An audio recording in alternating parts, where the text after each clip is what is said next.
আমাদের জীবনের প্রত্যেকটা মানুষেরই কিন্তু অনুতাপ বলে একটা নাম থেকেই যায়, সেটা কম হোক আর বেশি হোক। তো এই অনুতাপ জিনিসটা কি, আমরা কি সেটা বুঝি?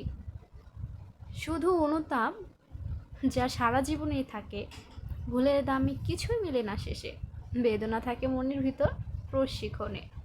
সব ভুল কাজের শাস্তি লুকিয়ে থাকে এই প্রাণে যে কাউকে ভালো বা মন্দ বলা মানুষ তো বলে ফেলেই চলে যায়। যতই দয়া দেখাও না কেন, তাদের হৃদয় থাকে প্রতারণার ভরা। অনুতাপ করে লাভ নেই, আর যা ঘটার তাই ঘটবে একদিন, সময় নিজে দেবে উত্তর তার। সূর্যের মতো আলো ফিরেই আনবে এই পুনরায়। আমার হৃদয় লুকিয়ে আছে যত ব্যথা যে, তবু ভাষা দিয়ে বোঝানো যায় না তা। তাই সীমা বলে গভীর বিষাদে আমার জীবনে ভরে আছে পাপের ছায়াতে। আমাদের প্রত্যেকটা জীবনে এমন এমন ঘটনা ঘটে থাকে যা আমরা কখনোই কিন্তু কাউকেই বলতে পারি না, সেটা শুধু আমাদের মনে থেকে যায় সারাটা জীবন। আর এটা ভোলার জন্যই নিজেকে কিছু একটা পরিবর্তন তো করতেই হয়, তাই না? তো আমি আমার এই কবিতাটি আমি আপনাদের সাথে শেয়ার করলাম, জানি না কতটুকু ভালো হয়েছে। তো ট্রাই করেছি আপনাদের সাথে একটু শেয়ার করতে।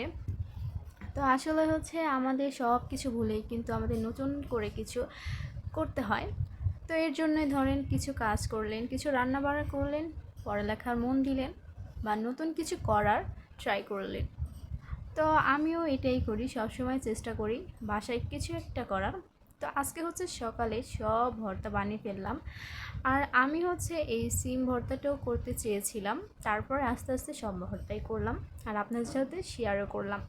তো আশা করি আজকের এই রান্না বান্নাটা সবার কাছেই ভালো লেগেছে মোটামুটিভাবে। আপনারা চাইলে কিন্তু সব ভর্তাই করতে পারেন, এখানে প্রায় 7 ধরনের ভর্তা কিন্তু আছে। তো এই ভর্তাগুলো খেয়ে আমার কাছে এত ভালো লেগেছে, সাথে আবার ছিল কালাভুনা। তো মাশাল্লাহ আজকের সকালের নাস্তাটা খুবই ভালো হয়েছিল। তো আবারও কোনো নেক্সট ভিডিও নিয়ে চলে আসবো ইউনি। সবাই নিজের খেয়াল রাখবেন, ততক্ষণে সবাইকে বিদায় জানিয়ে চলে যাচ্ছি। আল্লাহ হাফেজ।